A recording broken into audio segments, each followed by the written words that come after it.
How to recover Facebook account. Hello everyone, welcome to our channel. Let's see how we can do it. For this, just simply open up your browser and search for Facebook support. After that, you would be able to find the option of Facebook Help Center. You would also be able to find the option of recover your Facebook account. Simply open it up. In case if your Facebook account has been hacked or there is some fake account regarding your account, just simply open up this option. But for now, let's check out this particular option of recover your Facebook. So this is how it will appear.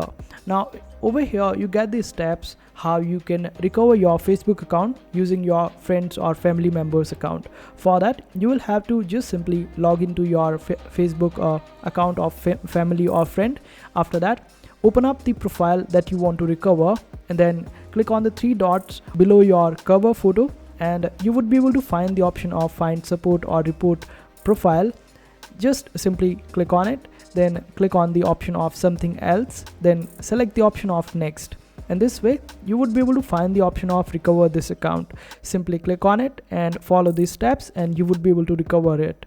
In case if you're not able to log into your Facebook account, just simply select this particular option of log into your account, and here you would be able to find different problems like why you're not able to log in.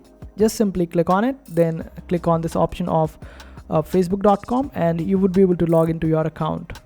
In case if you are not able to change your Facebook password, simply select this option of change your password and select this option, and here you would be able to get the complete step-by-step process to do it. And you can just simply click on this option of security and log in order to change your password, and this is how you do it. So there are various ways to recover your Facebook account in case but it all depends how your account has been affected, and on the basis of that you will be able to recover your account, and this is how you do it. I hope this video was helpful. Make sure to hit that like button and also subscribe to our channel for more helpful videos.